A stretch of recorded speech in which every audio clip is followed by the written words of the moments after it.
ak ah.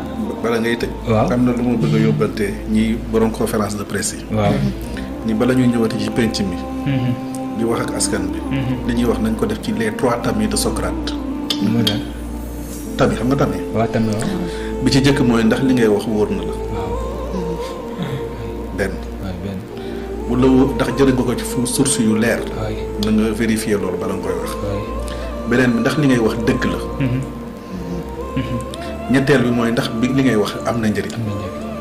bala ñu ñuy sonal nit ñi ci conférence de presse.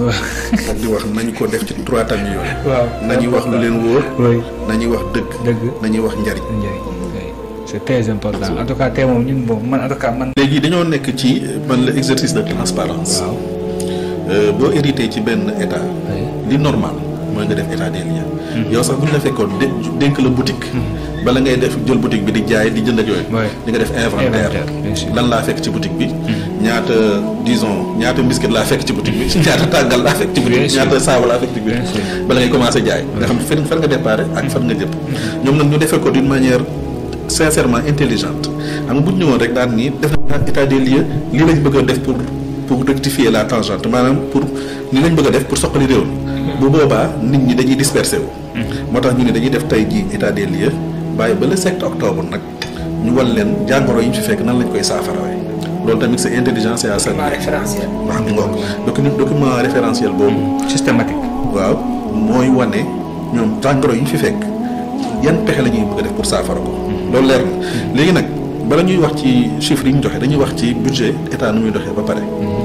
xam nga état ni muy doxee comme sa kër rek dafa am ay rentrée de fonds mooy recette état fi muy jëlee recettes yi mooy impôt yi fonctionnaires yi di fay impôt yooyu yi ngay fay sa entreprise mooy impôt sur les revenus yi ñi dagg à la source di ko reverser l'état ak TVA mooy boo jëndee dara ci boutique bi wala ci supermarché dañuy def retenue TVA 18% du montant loolu dañ koy jox ci gafaga état bi beneen bi mooy droit de douane boo demee maanaam importer dara mu war a dugg ci dëkk bi bala muy dugg ci dëkk bi dafa am lu muy fay loolu la ñuy wax droit de douane loolu day dem ci gafaga état bi leer na beneen bi mooy ay dons benn pays mën na def don pour Sénégal gannaaw loolu tamit am na ay dette maanaam leb ñu koy indi dinaa la ko wax donc loolu mooy recette yi maanaam fi muy jëlee ay fonds pour mën a fonctionner waaye nag boo waxee recette wax dépense état dafa am ay charges comme yow nit ñi ngay amee charge maanaam état dafa war a fay ay salaire fonctionnaires yi dañ leen di war a fay salaire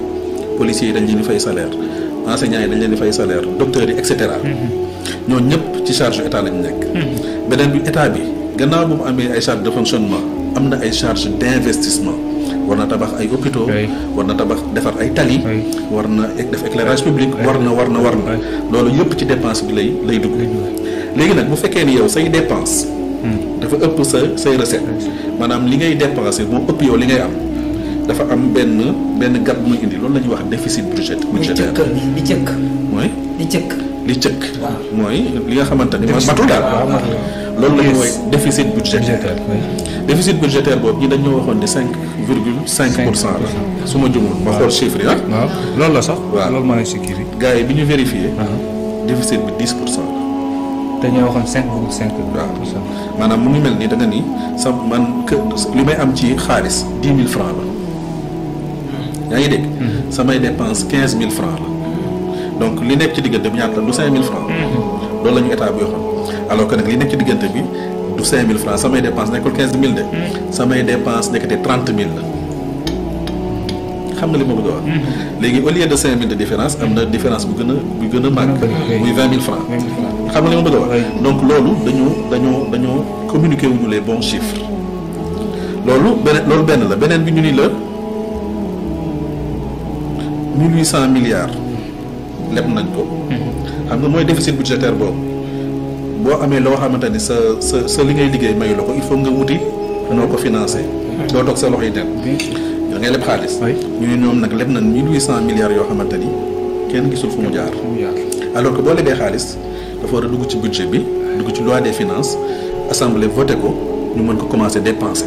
état du nit kese du yow bokk ak man mi nga xamante ni mën naa ñëw nga lebal ma 5 bi rek mu commencé dépenser déedéet état bu lebee xaalis. dafa am loolu la toute recette et dépense. waaw maanaam dafa war a jaar.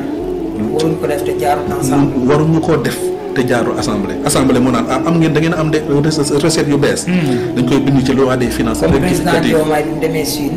waaw ko fa. 27 milliards waaw bu ñëwee dañ koo war a. waaw kay bala moo koy utiliser. day ñëw ñu defaat non dañu ko def ci loi des finances rectificative wax ni am na recette. 27 milliards yu bees. nii ak nii lañ ko bëgg a dépenser. mais Diomaye du jógee Chine dañu jox ko 27 milliards. mu commencé di dépenser. réew dafa am ay loi ak ay règlement yu ko régir. donc 1800 milliards yoo xamante ni gars yi neen daal. xamuñ fu mu dugg. xam nga yooyu yëpp dañuy transgresser la loi. beneen bi mooy wax naa la ko léegi leb bi. dañoo waxoon ni 73% la yem la toll 73% du PIB. keroog bi ñuy wax nee naa la banque mondiale sax waxul loolu dafa ni 80% du PIB la mais il s'est trouvé que nit ñi bi ñu defee seen enquête waxul du 80% la. 87% du PIB la. te 63 la leen IMOA yemle woon. 70 la war a yem. 70 mooy sëy. waru ko ëpp. ñoom nag dépassé nañ ko ba nekk 87%. xam nga loolu buñ ko wanee bailleurs yi danaa leen yéen vous n'êtes pas crédible. mu ngi mel ni yow nga dem banque ba rek di leb xaalis banque bi daan la jox ma sa bulletin de salaire.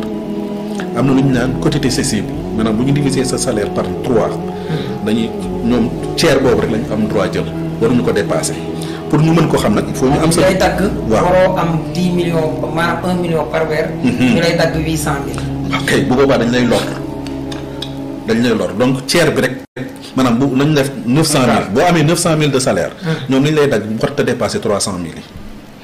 leer na donc looloo tax état yi tamit dañoo am bulletin de salaire bi mooy li ñuy wan bailleurs yi mooy les états financiers.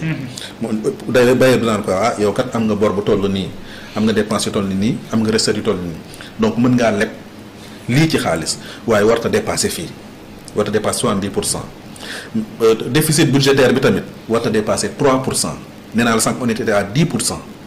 léegi lan moo waral déficit budgétaire bi ak 10% te waroon na ak 3% loolu day wane ni yow ñi nga dénk léegi yi ni ñu gérer baaxul soit li ñu waroon am ci recette doyul soit li ñu dépensé dafa ëpp xam nga li ma bëgg a wax. donc dépense yooyu da nga ko war a wàññi ba pare yokk sa assiette fiscale yokk tamit ni ngay amee ay revenus complémentaires pour mën a faire face à tes dépenses xam nga ba xam comprendre nga li ma bëgg a wax.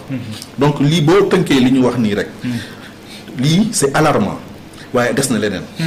des na kay ministère bu nekk dina ñëw def état des lieux gis nga bu ministre bi nga xamante ne mooy gérer emploi yi waxee emploi fictif yi mu gis sénégalais yi dinañ gën a taf seen loxo seen gémmiñ parce que emploi fictif yooyu dafay am incident ci masse salariale bi parce que masse salariale bi dafa jógee ci 1273 milliards dem ci 1442 milliards en 2024. day tekki ni ñoo def recrutement pléthorique mooy boo demee ci agence yu bëri ak entreprise yu bëri étatique gars yi dañoo recruter ay nit ñu bëri dugal leen fa te loolu day incidence ci masse salariale bi mooy li ngay fay salaire par mois. loolu moo tax kon li xewoon port.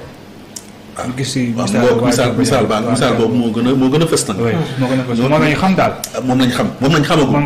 léegi nag am na yeneen entreprise yoo xamante ne ñu ngi ci même situation port ñooñu bu seen directeurs généraux yi génnee daan lii lañ fi fekk yaakaar naa ne am na ñoo xamante ne du ñu dem campagne.